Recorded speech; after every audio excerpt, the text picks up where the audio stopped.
24 tarde. 13 horas con 1 minuto, le damos la más cordial de las bienvenidas a la revisión de noticias en 24 tarde. Hay 18 grados en la capital, pronosticados 20 para esta jornada. Los invito a revisar cuáles han sido las imágenes más importantes de esta jornada de día jueves 18 de mayo. Un profesor fue violentamente agredido por un alumno, esto en un colegio de la comuna de Huin. Incluso otros estudiantes que presenciaron el hecho increparon al agresor. Y también en información policial, una extensa persecución se registró en la comuna de Lo Barnechea, extendiéndose, escuche bien, por más de 80 kilómetros y que culminó en Curacaví tras una encerrona frustrada por Carabineros. Y en información internacional, el mandatario colombiano Gustavo Petro pidió perdón después de publicar información errónea sobre los 4 niños desaparecidos en la selva colombiana hace más de 2 semanas. Aquí comienza 24 tarde. Lo mencionábamos recién, con 2 detenidos terminó una extensa persecución que se registró en la comuna de Lo Barnechea, extendiéndose por más de 80 kilómetros, si lo vemos en la imagen, hasta Curacaví, tras una encerrona frustrada por Carabineros. Sofía Carrizo con todos los detalles. Sofía, muy buenas tardes. ¿Qué tal? ¿Cómo están? Muy buenas tardes. Cinematográfica, hay que decir que fue esta persecución que se extendió por 14 de las 52 comunas de la región metropolitana. Esto inicia en el sector oriente de la capital, en Lo Barnechea, cerca de las 12 de la mañana, en la intersección de Alcalde Delano con Los Trapenses, en el sector de la Dehesa. Allí podemos ver que llega un vehículo a ese donde se encuentra ese semáforo. Sin embargo, es interceptado por otro vehículo que aparece de la nada, de color negro, un Cherokee, donde se bajan rápidamente 3 sujetos. Sin embargo, gracias a la reacción del conductor, este retrocede y frustra, esta encerrona donde estos sujetos se suben y huyen de forma rápida. Sin embargo, poco después son seguidos por funcionarios de la municipalidad de Lo Barnechea, quienes dan aviso, obviamente, a Carabineros tras esta situación que se vio frustrada. Ahí comienza esta cinematográfica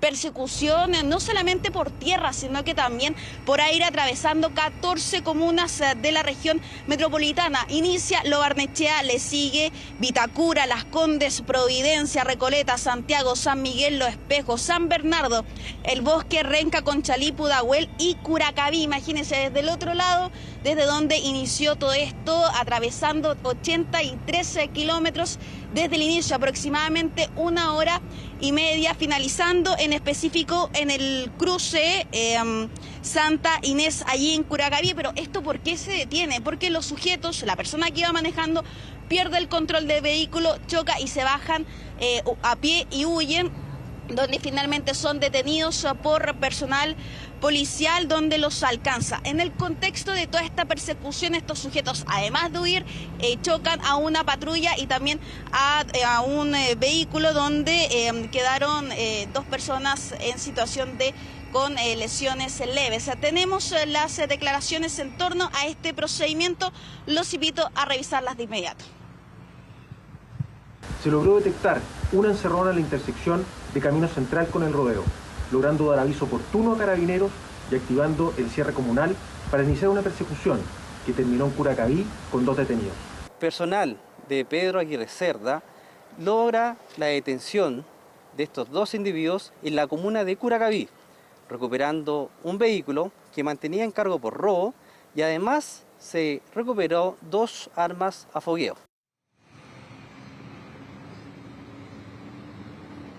Claro, ahí lo escuchábamos, y también destacar un punto, que el que iba conduciendo no tenía licencia de conducir. Bueno, fueron detenidos ahí en la comuna de Curacaví, fueron trasladados a la comisaría en Pedro Aguirre Cerda, donde se recupera este vehículo que tenía en cargo por robo, y ojo que estaba circulando con la patente de otro vehículo, y una situación que fue bastante preocupante, que deja este registro cinematográfico que ocurre y se traslada desde Lo Barnechea hasta el otro sector, que es Curacaví. Vamos a seguir avanzando con la información policial de estas últimas horas y de estas 14 comunas.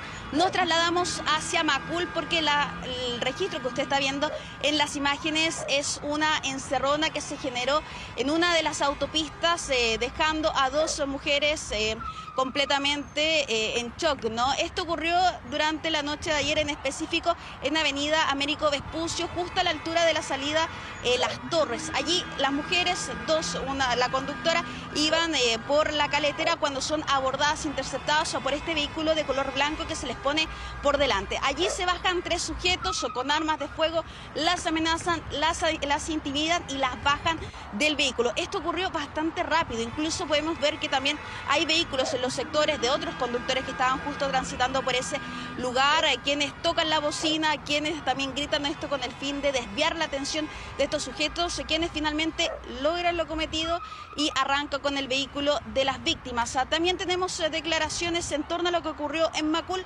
Los invito a revisarlas de inmediato. Robo con intimidación de vehículo que afectó a 2 mujeres adultas.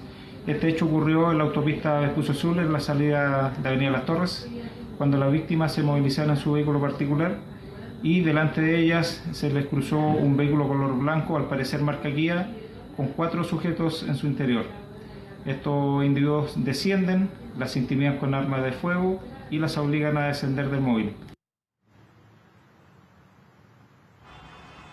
Claro, un momento bastante temeroso, ¿no?, para estas mujeres que estaban trasladándose por Avenida Américo Vespucio. De todas formas, la BOCAR y los 9 de Carabineros se quedó a cargo de las diligencias para dar con el vehículo y también con el paradero de estas de estos antisociales que participaron en esta encerrona allí en la comuna de Macul. Y de ahí nos trasladamos hacia Puente Alto, La Pintana, porque el registro es bastante elocuente de una persecución y un atropello. Esto comenzó la tarde de ayer, casi cerca de las 5 de la tarde, en específico en la caletera del acceso sur con Luis Mate Larraín, en Puente Alto. Allí se estaba realizando un control vehicular y al momento de querer parar personal policial a un vehículo, un station wagon de color plomo, este los evade y huye. Avanza rápidamente, pero ¿quién iba a decir que se iba a topar con otro control policial, en específico en Avenida Mahuidanche con Avenida Creta? También ahí en Puente Alto intenta evade este control policial y embosca a uno de los funcionarios policiales, quien hace uso de su arma de servicio. Ante esta situación comienza esta persecución que se traslada, que inicia en Puente Alto, pero llega y culmina en La Pintana, en específico Avenida Gabriela con Santa Rosa, porque allí esta persona no puede seguir avanzando debido al taco, que sabemos que es una de las horas peak, donde al momento de moverse atropella a un motorista de Carabineros, quien provoca que este choque con un bus del sistema metropolitano Red. Ante esta situación, ante este atropello, él se baja a pie y arranca, sin embargo, ojo que es la imagen que más ha llamado la atención. Este hombre es atropellado por un vehículo particular, pero al parecer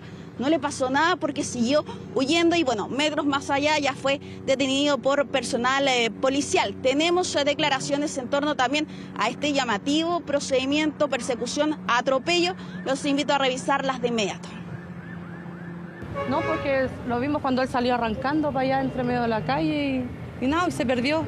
Y el caos siguió ahí porque se escucharon balazos. Pasó todo súper rápido, fue todo peligroso y quedamos todos en shock porque fue todo terrible, po. Que venía una persecución ya, desde no sé dónde habrá sido la persecución, pero justo llegó aquí porque los autos no pudieron pasar porque justo una micro se les interpuso y en eso que la micro se les interpone, bajan los individuos del auto y la persecución sigue a pie. ¿Carabineros hace uso de los armamentos de servicio para su detención? Sí, los disparos eran al vehículo del sujeto. Ya, la persona tiene 20 años, no tiene antecedentes penales, no tiene órdenes judiciales pendientes, no obstante el vehículo sí tenía cargo por robo. Mientras funcionarios policiales realizaban controles de tránsito, el imputado intentó darse a la fuga al momento de ser fiscalizado, debido a que circulaba en un vehículo con el cargo por robo en la comuna de San Bernardo.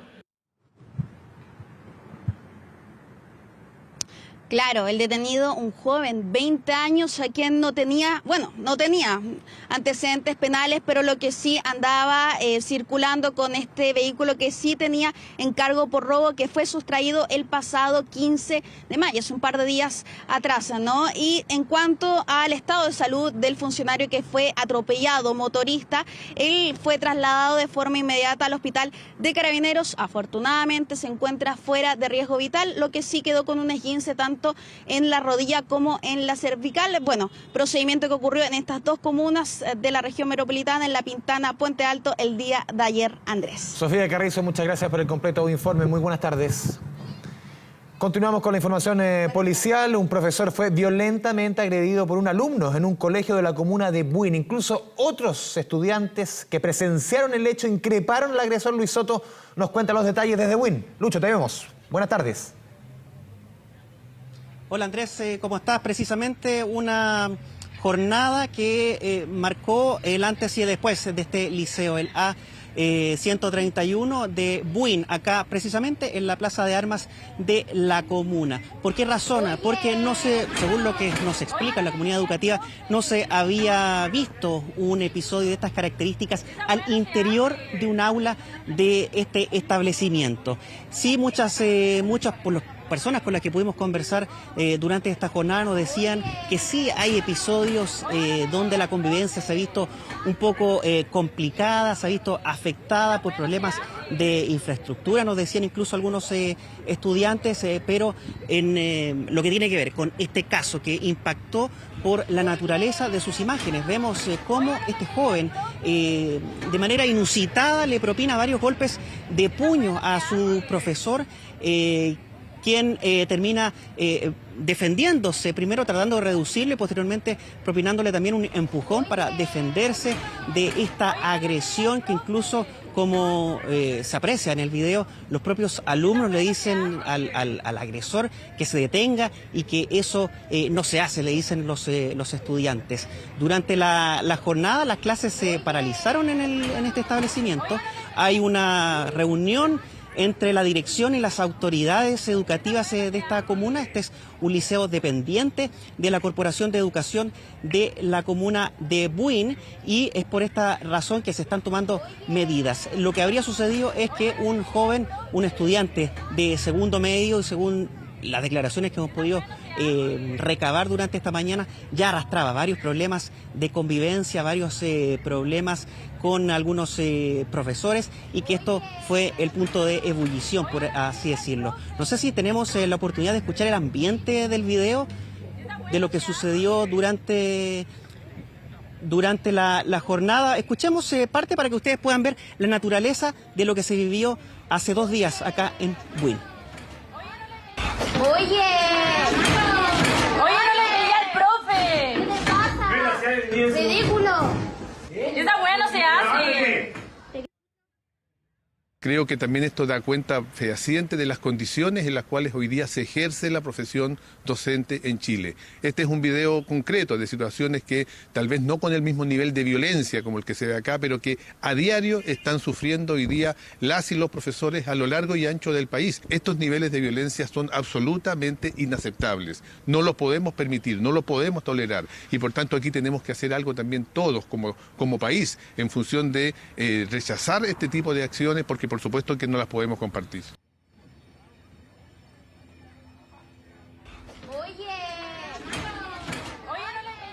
Bueno, esa era la condena que realizaba el Colegio de Profesores a este episodio de violencia registrado acá en la comuna de Buin. Yo les decía que durante la mañana estuvimos acá recabando información, tratando de obtener mayor información de lo que efectivamente ocurrió. Y esto ocurrió el día antes de ayer, o sea, el día martes. Se viraliza durante el día miércoles y es hoy cuando las autoridades ya toman cartas en el asunto. Lo que hemos sabido todavía a nivel preliminar, pero lo que sí nos han mostrado con algunos documentos, algunos apoderados, es que el estudiante de segundo medio fue expulsado a través de lo que se denomina la ley aula segura. Eso todavía lo tenemos que confirmar con las fuentes oficiales, pero eso es lo que se está conversando en estos momentos. El otro tema es que pudimos hablar con algunos docentes también y apoderados quienes han planteado de que si bien al interior del aula no era común un episodio de violencia de estas características, sí habían ocurrido otras peleas en el exterior, tanto en la plaza o en lugares aledaños al colegio. Escuchemos lo que nos comentaron algunos apoderados, autoridades también, e incluso también un profesor de acá de la comuna con respecto al ambiente que se está viviendo acá en la comunidad educativa de la comuna de Buin. Es preocupante a nivel de nuestros colegas. Estamos en riesgos de poder generar estas situaciones, en riesgos de violencia, y no solamente a los docentes, sino que a funcionarios, asistentes, directivos y también los mismos estudiantes. Cuando subí el video era generar una reflexión general de lo que está sucediendo a nivel de escuelas, el manejo emocional de los estudiantes y poder tratar de buscar soluciones acordes a poder evitar estas situaciones. Eso es falta de respeto. Bueno, como dicen, la educación viene desde la casa y de la casa viene al colegio después. Horrible, porque la violencia no viene solamente desde ahora. Es lamentable que haya ocurrido con un profesor porque esto ya se salió de las manos de todos. Estamos buscando resolver esto de la manera lo más tranquila posible y dar a entender a la comunidad de Buin y al resto del país que nosotros estamos manifestándonos de manera pacífica, ya que nosotros no queremos ver y no queremos seguir con todos estos actos de violencia y este acto aislado de violencia que sucedió hace un par de días dentro del establecimiento. Bueno, esas últimas declaraciones corresponden al secretario del Centro de Alumnos del Liceo A131, quien manifiesta que incluso hay preocupación en el propio nivel del alumnado porque esta situación a ellos les preocupa. Ellos no quieren estar en un ambiente de violencia, ellos aseguran que rechazan todo tipo de violencia y que por el contrario están en una manifestación que para ellos es pacífica para denunciar otro tipo de problemas como por ejemplo de infraestructura, temas que para ellos también implican temas de convivencia. Así que seguiremos aquí atentos acá en este lugar, acá en la Plaza de Armas de Buin, atentos a todos los detalles y todo lo que pueda suceder con respecto a este caso que ha causado verdadera conmoción, no solo en Santiago, sino que a nivel nacional. Continuamos conectados, Luis Soto, desde la comuna de Buin. Muy buenas tardes. 13 horas con 18 minutos, hacemos la primera pausa en 24 tarde.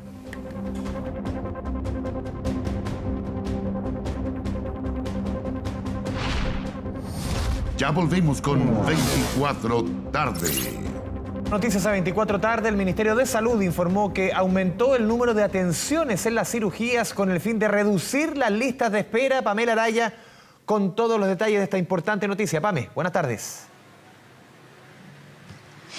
Hola Andrés, muy buenas tardes. ¿Cuántas veces en 24 horas no hemos reportado respecto de personas que esperan un año y medio por una atención? Y por ejemplo, esto no solo se daba en especialistas, sino que también en cirugías. Pues bien, ya el presidente Gabriel Boric lo decía ayer que en las listas de espera se habían reducido en un 32%. Pero hoy fue el momento en que las autoridades del Ministerio de Salud dieran el detalle. Se hablaron de la estrategia que se ha utilizado desde que se asumió en el gobierno. Por ejemplo, el contratar más personal, fortalecer la atención primaria, atender fuera de horario, son solo algunas de las iniciativas que han implementado para poder reducir aquello. Por lo mismo, entonces, es que ha sido el subsecretario de Redes Asistenciales, Fernando Araoz, quien ha dicho que se ha reducido en un 30% el tiempo de espera también que han tenido las personas para poder acceder a estas cirugías. E incluso también ha dado algunos ejemplos. Dice que el servicio de salud del Maule, por ejemplo, ha doblado el número de intervenciones quirúrgicas que ha hecho en relación, por ejemplo, al año pasado. Pues bien, ¿cuáles son quizás las cifras? Vamos a revisar lo que dijo entonces Fernando Araoz. Se aumentó el número de atenciones el año pasado en un 30%, lo que significó 100.000 cirugías adicionales a las realizadas en el año 2021. Estas cirugías fueron con mayor foco en las listas de espera más antiguas. Y en eso quiero destacar que se disminuyó el total de personas en espera más de 2 años en un 50% en este primer año de gestión. Bueno, y además se ha implementado otra estrategia que tiene que ver con el mundo digital y comienza desde hoy. ¿Por qué? Porque ahora todas las personas que estén en el sistema público y que efectivamente necesiten saber cuánto tienen que esperar, se ha implementado un portal, es portalpaciente.minsal.cl, o bien directamente desde la página minsal.cl se puede ingresar. ¿Cómo se ingresa? Con la clave única. Una vez dentro, la persona tiene la posibilidad de poder modificar sus datos personales y además puede ver cuánto tiempo le queda por esperar. Ahora, claro, uno dice, bueno, pero si me queda mucho tiempo, la verdad, puede que no me ayude tanto saber que tengo que esperar 6 meses, pero también ahí hay un canal de comunicación directo con los centros de salud para poder manifestar, por ejemplo, si la persona ha empeorado su situación de salud, si de repente tuvo que ir quizás al sector privado porque había aumentado su enfermedad pero quiere volver al sistema público. La idea es que esta información se pueda canalizar rápidamente. Y respecto de los datos personales es muy importante porque lo que explicaban en el Ministerio de Salud es que muchas veces las personas han cambiado su número de teléfono, han cambiado su dirección. Entonces, cuando se les quiere comunicar, por ejemplo, que está la posibilidad que hay un sobrecupo, finalmente no pueden dar con la persona. Habló sobre aquello, sobre quizás los beneficios que tiene este canal más directo de comunicación con las personas, la ministra de Salud, Jimena Aguilera, y la escuchamos. Ese texto libre es el que va a permitir que a la persona se le, primero, saber cuál es su requerimiento y contactarla para tratar de darle una solución. Hoy día la gente le dice lo vamos a derivar, pero no le llega una notificación, sino que se le contacta una vez que se le da la hora. Entonces le da la posibilidad al paciente de saber en dónde está en espera y si tiene reclamos o observaciones como las que menciona, hacerlas llegar al sistema.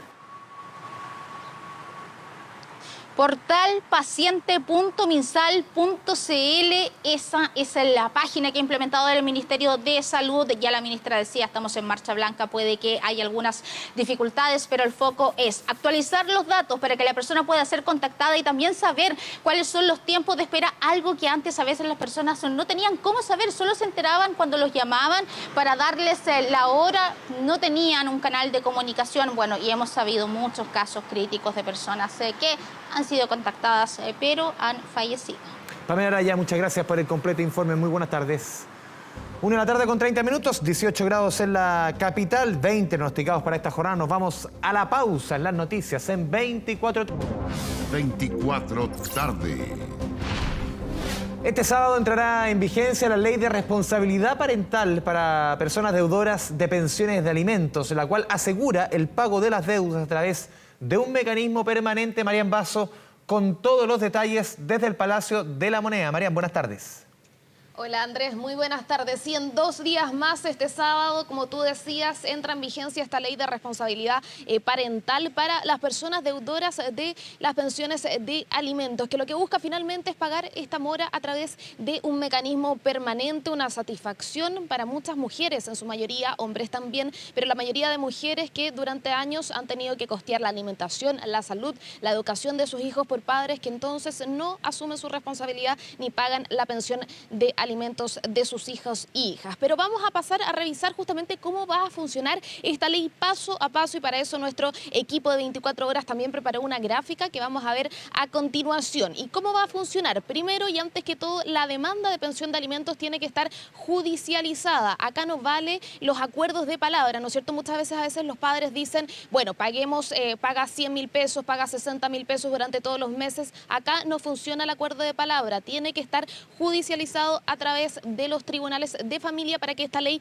entre a regir. Ahora, ¿qué pasa si ya está judicializado? Entonces usted tiene que ingresar a la oficina virtual del Poder Judicial con su clave única y ahí va a solicitar liquidar la deuda. ¿Qué pasa ahí? Se va a establecer el monto total adeudado por la persona para que usted sepa bien entonces cuánto es lo que le adeudan a su hijo o hija en tema de pensión de alimento. Y posteriormente a eso, entonces los tribunales de familia lo que van a hacer es una investigación del caso y también una investigación financiera de la persona que adeuda los montos para posteriormente congelar entonces esos ingresos que están ahí. ¿Cómo se va a pagar? ¿Desde dónde van a salir los dineros? Lo vamos a revisar en un ratito más cuando volvamos de las declaraciones que vamos a revisar de la ministra de la Mujer y Equidad de Género, Antonia Orellana. El abandono parental es un fenómeno muy arraigado en nuestro país y que las pensiones de alimentos son un problema económico que va más allá solamente del incumplimiento del derecho que tienen los niños y niñas a que se les dote de los recursos necesarios para su desarrollo integral, sino que también tiene un costo económico que no lo paga Moya. Ese costo económico lo pagan las madres. Sí. Efectivamente, lo pagan las madres en su mayoría y lo señalábamos antes de esta declaración que una vez que el Tribunal de Familia entonces determine cuándo es el monto total a pagar por esta persona deudora, se va a proceder a sacar los dineros de esta persona que adeuda esa pensión alimenticia. Ahora, ¿de dónde van a ser sacados estos dineros? Hay diferentes opciones. Pueden ser desde las cuentas bancarias, que en este caso puede ser la cuenta Vista, la cuenta RUT, la cuenta corriente, también desde otros instrumentos financieros o desde inversiones. Ahí va a entrar a pagarse desde la primera cuota impaga. Ahora, si es que los tribunales determinan que esta persona no tiene la cantidad de recursos para pagar su deuda, entonces se va a poder sacar los dineros desde los fondos previsionales. Ahí entonces lo que va a pasar es que se va a empezar a pagar desde la tercera cuota, ya sea continua o discontinua, que está impaga. Y ahora también es un punto muy importante la tabla de jubilación que entra a regir. ¿Por qué? Porque hay que ver cuántos años queda por jubilar a esta persona que adeuda esos dineros. Si, por ejemplo, la persona que adeuda los dineros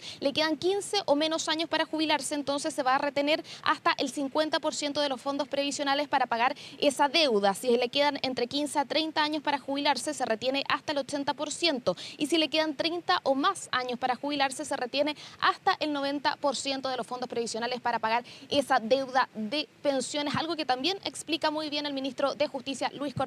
Lo escuchamos a continuación. O jueza pasa a tener una facultad para poder indagar el patrimonio y los bienes específicamente, los flujos económicos que tiene quien adeuda la pensión alimenticia. Y para eso el juez o jueza de familia tendrá acceso a la conexión con la Comisión de Mercados Financieros, el Servicio de Impuestos Internos y otras instituciones afines al misma.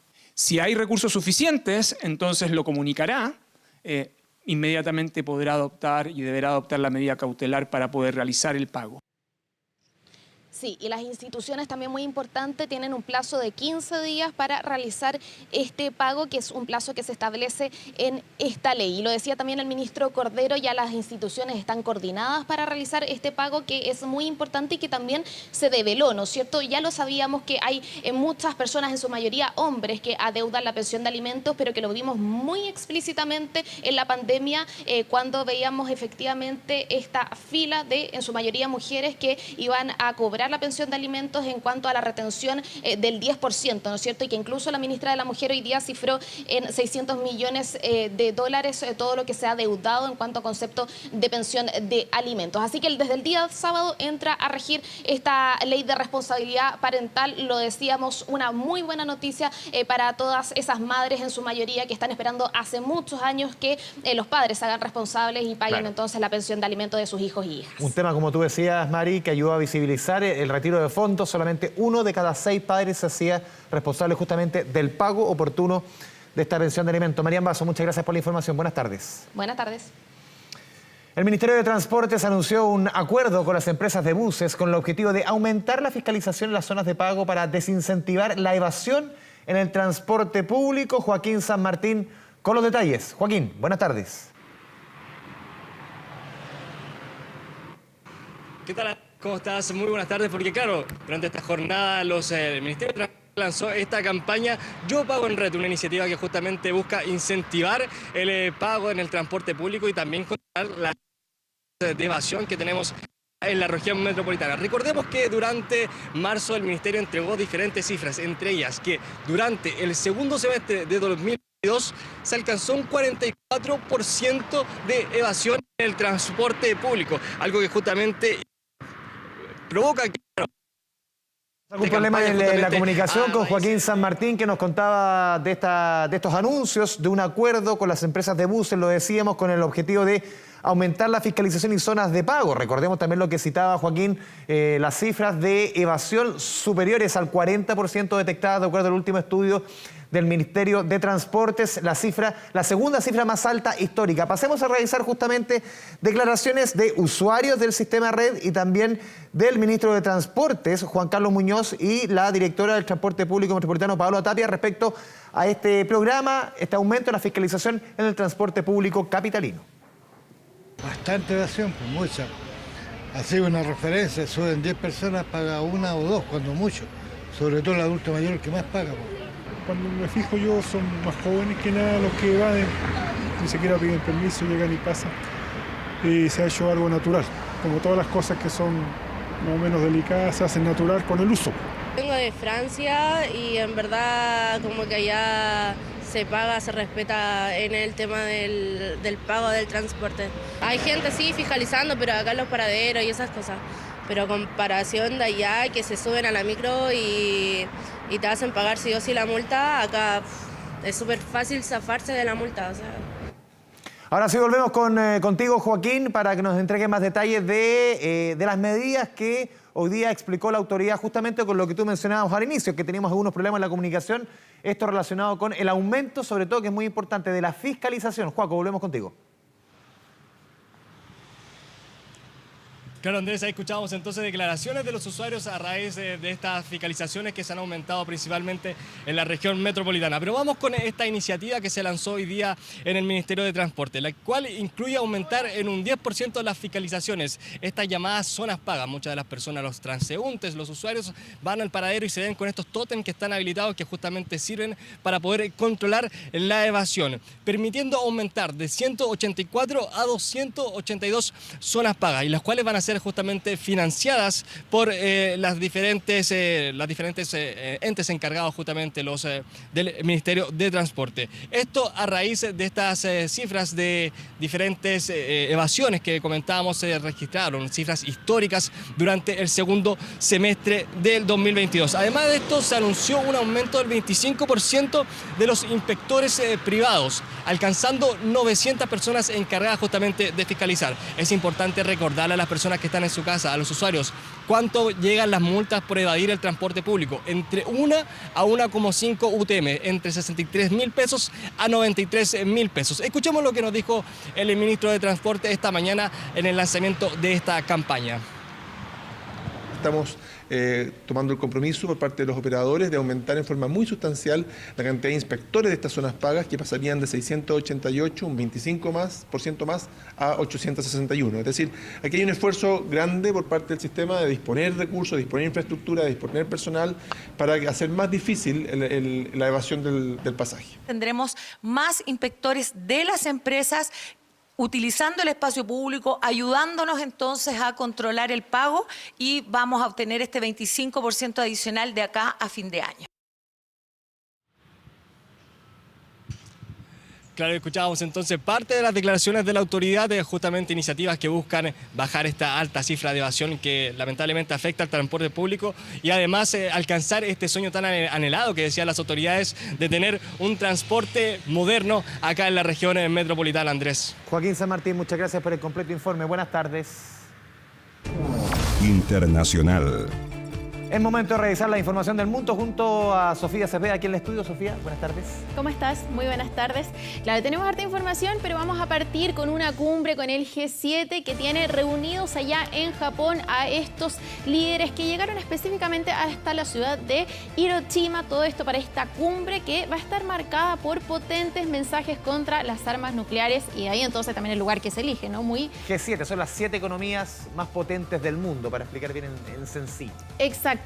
Reúne justamente a los líderes de Alemania, de Canadá, de Estados Unidos, de Francia, de Italia, Japón y Reino Unido. En esta ocasión también con algunos invitados especiales, por ejemplo, el presidente de Brasil, Lula da Silva. Bueno, todo este encuentro entonces va a estar enfocado en esta oportunidad en la guerra en Ucrania, también todas las consecuencias que este conflicto está teniendo para la economía y la seguridad también mundiales. Se va a hablar también sobre la tensión entre China y Taiwán, una situación que hemos venido venido revisando, por supuesto, con intensidad, pero se espera también que el anfitrión, el primer ministro japonés Fumio Kishida, presione para que todos estos líderes mundiales se comprometan también sobre las armas nucleares, que se espera sea también uno de los principales pilares, ¿no?, de esta cumbre.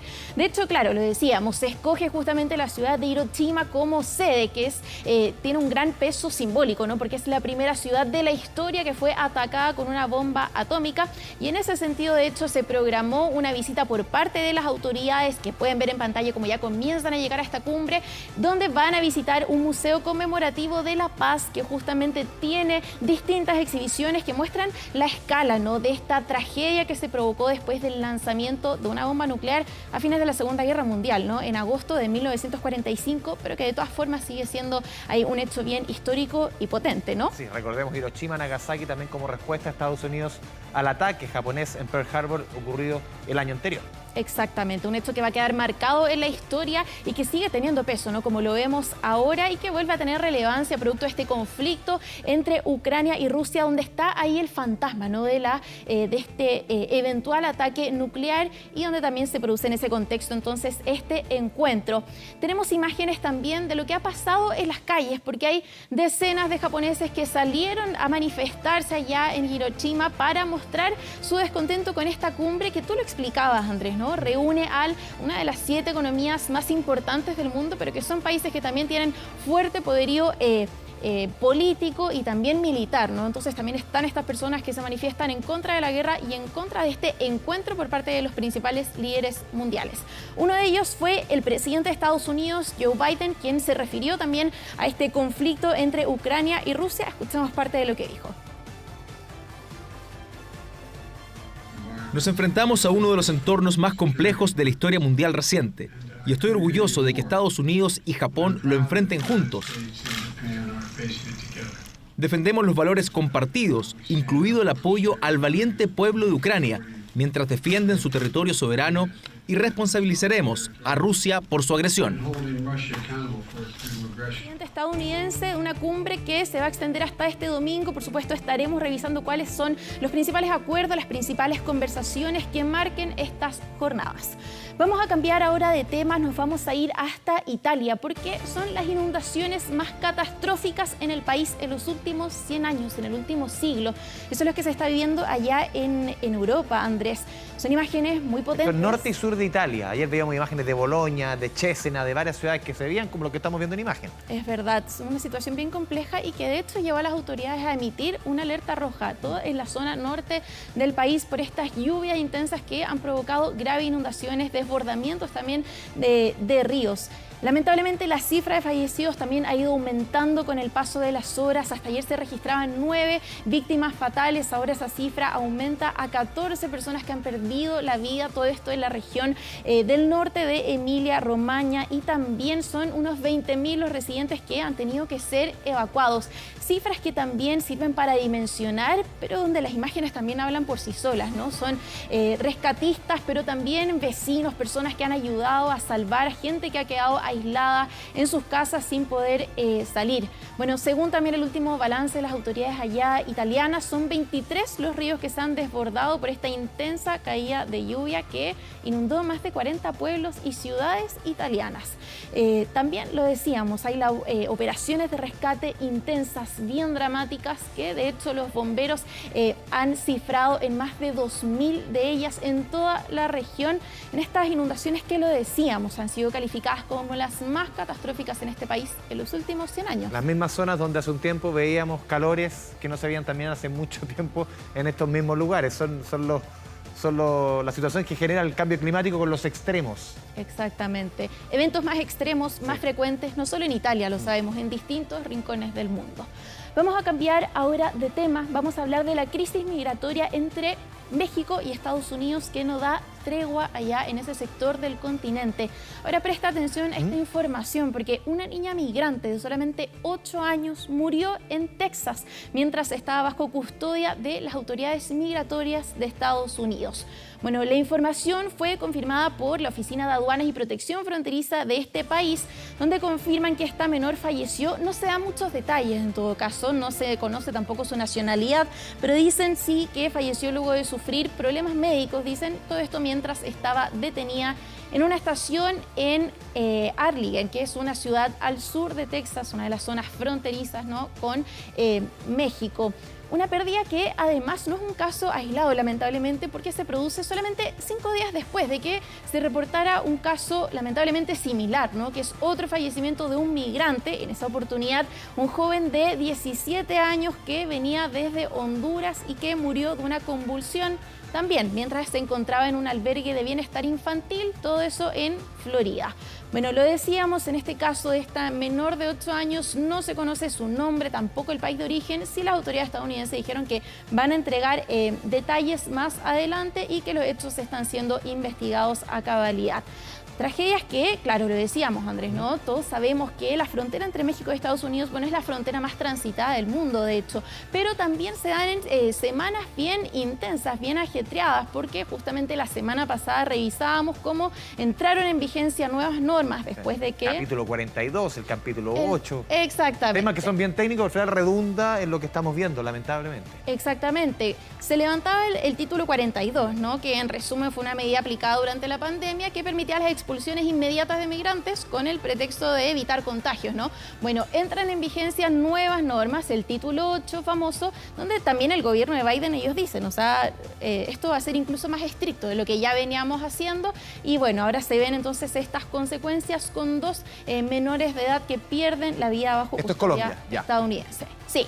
Cambiemos ahora de tema, vamos a hablar de Colombia con este caso y esta historia que ha tenido varios vuelcos, porque ahora el mandatario colombiano, esto fue lo último, Gustavo Petro, pidió perdón porque él publicó información ayer, información errónea, donde habla de estos 4 niños que desaparecieron en la selva hace más de 2 semanas, a principios de mes. Bueno, el presidente ahora publica en su cuenta de Twitter y pide perdón por este error, porque él había dicho que los menores fueron encontrados después de 17 días en la selva por un accidente aéreo, pero esta información que entrega el mandatario comienza a ser desmentida por distintas personas.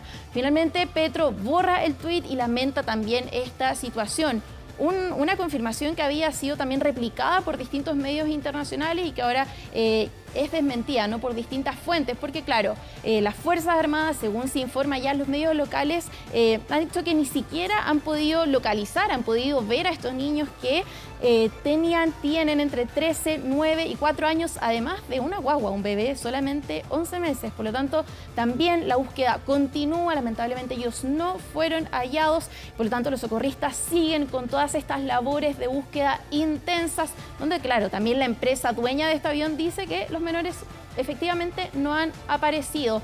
Una búsqueda que tiene a todo el país conmocionado. Son más de 100 miembros de las fuerzas militares que han sido parte, con perros también entrenados, que han participado de esta búsqueda, de este rastreo de estos 4 niños entre 13 y solamente 11 meses de edad. ¿Qué se sabe sobre este accidente? ¿Algún otro detalle? Bueno, esta aeronave aparentemente se cayó por una falla mecánica. Y también se confirma, eso ya es una realidad, que los 3 adultos fallecieron, donde estaba incluido el piloto y también la madre de estos niños. Por lo tanto, ahora todos los esfuerzos están enfocados en estos niños que estaban en estos vuelos privados que son muy usuales también en esa zona, una zona de selva, como pueden ver ustedes, donde, claro, dicen que los pobladores usan mucho justamente estos vuelos privados porque son zonas de difícil acceso, tanto por ríos y que tampoco tienen carreteras. Por lo tanto, es un mecanismo que se utiliza. Tenemos declaraciones por parte del director de Operaciones de Navegación Aérea de Colombia, que están participando en estas labores de búsqueda y rastreo. Escuchamos. También tenemos un apoyo de la comunidad indígena, familiares y personal que se ha desplazado desde Araraquara, ingresaron por el río desde Cachiporro hasta el área de interés y desde allí se han unido o se han integrado a este esfuerzo. De hecho, las acciones que se han venido realizando con ellos han sido de forma coordinada. Claro, teníamos entonces las declaraciones, las labores de rescate intensas allá en la selva colombiana para dar con el paradero de estos 4 menores perdidos. Seguimos ahora en nuestro continente, pero vamos a ir con estas imágenes que nos llegan desde El Salvador, compartidas por el mismo presidente Nayib Bukele a través de su cuenta de Twitter, que es este envío de más de 5.000 efectivos militares y policiales, todo esto a la ciudad de Nueva Concepción. ¿Por qué? Bueno, a raíz del asesinato de un policía. El presidente, el mandatario Nayib Bukele, ordenó este cerco militar que llamó alrededor de esta ciudad, que se ubica al norte del país, donde asesinaron a un oficial de policía. Una muerte que fue reportada por la Policía Nacional, todo esto a través de un comunicado donde aseguran que este policía fue atacado por pandilleros mientras se encontraba patrullando. Una acción, un hecho que entonces provoca esta medida por parte del mandatario, donde, claro, también el presidente ha extendido, y el Congreso no ha extendido este estado de emergencia por nuevos 30 días, ya más de un año, ¿no? Donde está este estado de excepción para hacer frente a los pandilleros, esta guerra contra las pandillas, como la ha denominado el mismo presidente, que ya ha dejado al menos 68.000 personas detenidas. Bueno, en sus redes sociales también el mandatario Bukele escribió que pagarán muy caro el asesinato de nuestro héroe. Esas fueron sus palabras, y vemos entonces en imágenes estos registros, ¿no?, de este gran despliegue militar allá en El Salvador.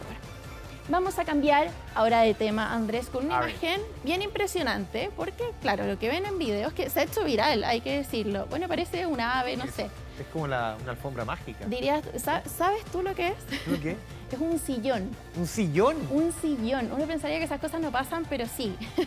Bueno, salió volando, de hecho, de un rascacielos, un edificio, todo esto en Turquía. Bueno, había una tormenta, una gran tormenta en Ankara, que es la capital de Turquía, que provoca estas fuertes ráfagas de viento, bueno, tan fuertes que terminan levantando hasta un sillón, ¿no?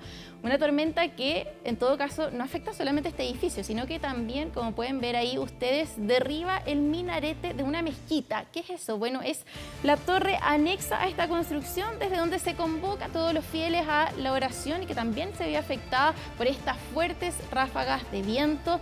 Imágenes bien impresionantes donde incluso también se ve el techo de una edificación que también fue destruido. O sea, hay sillones, hay techos, partes de mezquita. Así que, bueno, imágenes bien impresionantes que llegan allá desde Turquía. Ahí vemos lo del techo que comentábamos. Ahí está el momento justo, sí. Todo esto en la capital de Turquía. No, el sillón, yo pensaba que era alfombra de Aladino, más encima haciendo Turquía. Parece, imagínate un sillón que queda para las personas, los animales. Bien complejo allá lo que se ve, y que sale directamente de un edificio. No deja de llamar la atención a esta imagen. Vamos a cambiar ahora de tema. Vamos a hablar de un récord que provoca un poco de envidia, hay que decirlo, porque es un aventurero británico que establece un récord mundial. Es el hombre que ven ahí ustedes en pantalla, que recorrió las 7 maravillas del mundo, pero no solo eso, lo hizo en menos de 7 días. Es como lo que cualquier persona quisiera hacer, ¿no? Claro. Sí, bueno, él se llama Jamie McDonald, un británico que realiza este viaje récord, donde comienza, vamos viendo, veíamos en la Gran Muralla China, luego se mueve dentro, claro, va al Taj Mahal, luego continúa su viaje, ¿no? Viaja hasta la ciudad de Petra, o esta ciudad rosa, como se llama todo esto, en Jordania, para luego dirigirse a Roma a visitar el Coliseo, ¿no? Primero comienza en esa parte del mundo, ¿no? Bueno, esas imágenes que vemos también una zona muy potente arqueológicamente, ¿no? Con distintos templos y todo. Ahí vemos cómo ya se está dirigiendo hacia el Coliseo, allá en Roma, que era una de sus paradas, y luego llega hasta nuestro continente, cruza el Atlántico en esta segunda mitad del viaje, ¿no? Donde llega hasta Río de Janeiro, visita el Cristo Redentor, también llega hasta Perú, viaja hasta Machu Picchu y finalmente completa su misión allá en México. Ahí lo vemos en Machu Picchu, pero finalmente completa este viaje en Chichén Itzá, todo esto en México. Un viaje para los curiosos de 36.000 kilómetros que hacen solamente 6 días y 16 horas y 14 minutos. Mira, ese es el récord mundial. Buen récord, en 7 días. Claro. Buen periplo. Sí, por si alguien ahí lo quiere batir, ahí está. Claro, se necesita plata también para eso. Es verdad. Ya, Sofía, muchas gracias. Muchas gracias, buenas tardes. Continuamos con otras informaciones. Carabineros realizó la reconstitución de escena del crimen del sargento Carlos Retamal, ocurrido en octubre del año pasado. Familiares y amigos del carabinero volvieron al lugar de los hechos y exigen justicia. Patricia Flores con los detalles. Patricia, buenas tardes.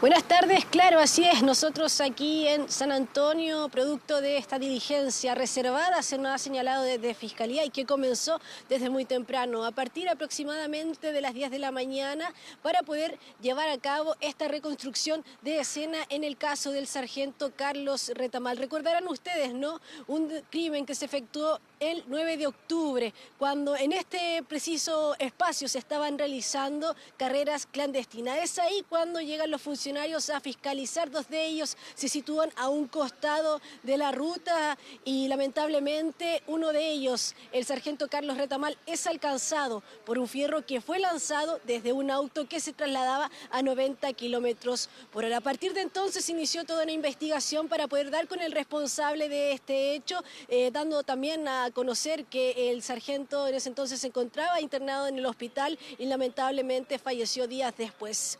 Durante la semana se llevaron a cabo las pericias diligentes, una serie de acciones para poder dar con el autor material de este hecho. 22 personas que fueron también situadas como testigos, finalmente 4 de ellas quedaron con firma mensual. Sería, si no hasta entonces, día más tarde, un día jueves, en donde encontrarían al presunto responsable de estos hechos, Jeremy Rodríguez, en ese entonces de 24 años. Se inició a partir de ese momento una carrera para poder dar con las pericias pertinentes, una de ellas las que estamos viendo en este momento. Hay que recordar que Jeremy pasó a prisión preventiva y desde entonces se encuentra en prisión y también a la par del desarrollo de esta investigación. El día de hoy también importante esta reconstrucción de escena que sitúa a Jeremy en este lugar. Es más, hace tan solo momentos atrás él se acaba de dejar este espacio. Hasta este lugar también han llegado los familiares del sargento Carlos, quienes a continuación los invitamos a escuchar. No solamente familiares, sino que también cercanos que llegaron, por ejemplo, desde diferentes puntos de la región, también de comunas aledañas a San Antonio, para poder ser partícipes de esta nueva diligencia que yo les mencioné, reservada por los demás. Los invito a escuchar. Creo que el día de hoy es un día difícil, un día complicado, en donde es revivir el día 1. Ha sido un peregrinar constante con muchas preguntas que al día de hoy no tienen respuesta. Debería de acelerar la investigación, debería de acelerarla. Si está todo, todos sabemos cómo fue. Rabia, pena, impotencia. Paradójicamente hablábamos con Pamela, veníamos escoltando al asesino. Espero que con esto por fin se haga justicia, pueda descansar la familia de Carlos, Evelyn, nosotros como amigos y Carlos. Una jornada de bastantes sensaciones encontradas. Por un lado, familiares que vuelven a la escena lamentable de un delito, en donde días más tarde termina falleciendo el sargento segundo Carlos Retamal, y también de amigos y cercanos que esperan que esta diligencia sirva para darle celeridad a los procesos de investigación correspondientes. Ha sido bastante complicado tener las impresiones por parte de la Fiscalía, conociendo, ¿no?, el estado en que se encuentra esta carpeta investigativa. Sin embargo, nosotros nos mantendremos en este punto para poder entregarles posteriormente mayores antecedentes con este caso que yo les mencionaba, ¿no?, data desde el 9 de octubre del año pasado. Patricia Flores, desde la comuna de San Antonio, región de Valparaíso, muy buenas tardes. Seguimos con otras informaciones de la jornada. La Cámara de Diputadas y Diputados aprobó y despachó al Senado el proyecto de ley que busca aumentar la prórroga hasta 2024 para las licencias de conducir vencidas. Este avance fue valorado por el ministro de Transportes, quien señaló que además buscará que los exámenes de salud para otorgar la licencia sean realizados por terceros. Nos preocupa no solamente la gran cantidad de personas que está solicitando la renovación, y entendemos las molestias que eso significa en términos de no conseguir un número o una hora para poder renovar, pero también nos preocupa el que tomemos medidas que no pongan en relevancia en que, por ejemplo, las personas cuya licencia vencía el 2020 están llegando ahora con 10 años sin que le hayamos hecho un examen correcto, un examen adecuado, un examen riguroso, por ejemplo, en temas como la visión. O sea, a nosotros también como Ministerio nos preocupa el tema de velar porque nuestras vías sean lo más seguras posibles, y por eso es que el proyecto de ley que estamos tramitando en el Congreso y que esperamos que pueda avanzar con urgencia se hace cargo por una parte de esta problemática, ¿verdad? Por una parte viendo si es que uno pudiera tercerizar parte de los exámenes de salud para así aumentar la capacidad de los municipios de poder hacerse cargo de la solicitud de renovación de licencia. Y en información policial, 5 delincuentes vestidos con overoles blancos protagonizaron un millonario robo en una joyería, esto en Alto Hospicio. Más de 100 millones en especie lograron sustraer desde el local que está ubicado en el terminal agropecuario. Tras el robo, funcionarios policiales del laboratorio criminalístico encontraron restos de vestimentas y sangre en el lugar. Tras peritajes de rigor, lograron capturar a 2 de los 5 presuntos responsables del asalto, ambos de nacionalidad chilena. Durante la madrugada, ¿cierto?, se logró la detención de 2 sujetos, ¿ya?, los cuales fueron allanados su domicilio, en los cuales se encontraron especies pertenecientes a este asalto, consistente, por ejemplo, en joya, overoles. Según la información tanto de testigos como de los videos, se puede percatar que habrían entre 4 o 5 sujetos aproximadamente los que participan en este asalto. Y la ministra de la Mujer y Equidad de Género, Antonia Orellana, llamó a respetar los derechos de los pacientes tras la denuncia por intento de aborto en contra de la Seremi de la cartera. Esto en la región del Ñuble. Pasemos a escuchar las declaraciones de la ministra Orellana. Expresar mi preocupación por el estado de salud de nuestra Seremi. Ella se encuentra hospitalizada y por lo tanto también quisiera hacer el llamado a respetar los derechos de los pacientes respecto a la reserva de su diagnóstico y antecedentes de salud. Como Ministerio de la Mujer y Equidad de Género estamos recabando todos los antecedentes que sean pertinentes y respecto a mi opinión personal, como autoridad, yo creo que es conocida la opinión del gobierno respecto a la interrupción voluntaria del embarazo y por lo tanto estamos atentos al curso judicial que tome esto. Un hombre de 82 años en situación de calle murió aparentemente por las bajas temperaturas registradas durante la madrugada, esto en la región del Biobío. El adulto mayor se había negado a ir a un albergue. David Yáñez con los detalles desde el sur del país. David, buenas tardes. Hola, muy buenas tardes. Desde la esquina de calle Rengo con Maipú en Concepción. Fue precisamente en este lugar, cerca de las 9:30 de la mañana, donde transeúntes se percataron que una persona en situación de calle se encontraba fallecido. De hecho, llamaron inmediatamente a Carabineros. Carabineros llegó y ante la duda hicieron el llamado también al SAMU. Y fueron precisamente los funcionarios del SAMU, los paramédicos, los que finalmente confirmaron que había fallecido. Y aparentemente descartaron la participación de terceros, y esto tendría que ver con el frío intenso que se vivió durante esta mañana. De hecho, Carriel Sur, que es donde está la estación meteorológica de la Gran Concepción, marcó 5 grados durante esta mañana y ha sido bastante frío. La sensación térmica era bastante inferior que eso. Los datos que se tienen respecto a esta persona es que es Jaime Lorenzo Terreu Gutiérrez, de 82 años, que estaba precisamente en las redes del Ministerio de Desarrollo Social, e incluso en más de alguna ocasión durante el último mes habían venido hasta acá personas del sector de calle de este ministerio y de la municipalidad, invitándolo a ir a un hogar, un albergue. Sin embargo, él se habría rehusado. Tenemos declaraciones sobre lo sucedido esta mañana. Estaba día y noche, no tomaba, no comía nada, nunca lo vi comer nada. Yo le ofrecía pan, abuelito, ¿quiere pan? No me decía gracias, mijita, le hacía mucho cariño al perro. Porque antiguamente yo hablaba con él, antes que viajara se perdió como 3 meses más o menos. Lo veíamos nomás todos los días ahí durmiendo. Yo llegaba a la mañana, estaba ahí, me iba a la tarde, estaba ahí, quedaba ahí durmiendo. Entonces se paraba por rato por cambiarse de lugar nomás. En la primera pericia, se podría decir, o la primera revisión que realiza el personal de SAMU, nos indica que no tendría lesiones que se puedan atribuir a una tercera persona. Por lo tanto, su muerte tiene que ser indagada en este sentido para poder, digamos, dar la causa basal, y eso obviamente trámite del servicio médico legal. Nosotros actuamos bajo un principio de voluntariedad y tenemos una ruta de proximidad que invita a las personas en situación de calle a poder ser parte de nuestro dispositivo, y desafortunadamente bajo ese principio de voluntariedad él se habría negado, particularmente porque tenía algún consumo problemático de alcohol, así que por tanto volvemos a lamentar esta desafortunada noticia. Una situación especial respecto a Jaime Terreu, la víctima fatal de esta mañana, es que por lo menos la información que posee el Ministerio de Desarrollo Social apunta a que no solamente estaría en situaciones de calle acá en Concepción, sino que se iba movilizando durante el año, podía estar en la región de la Araucanía, podía estar en Santiago, pero en el último mes había estado precisamente en este lugar. Tenía una adicción al alcohol y era su gran problema.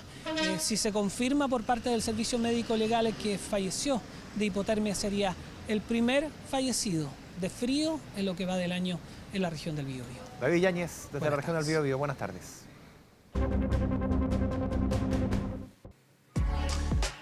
Volvemos para despedirnos en 24 tarde, pero cerramos esta edición invitándolos a ver esta noche un nuevo capítulo de Habitantes. En esta ocasión es la historia de Jessica Báez, una mujer mueblista que en la ciudad de Quillota creó una orquesta para niños y jóvenes con necesidades especiales. Un hermoso proyecto que podremos conocer en la edición central de 24 horas. Muy buenas tardes.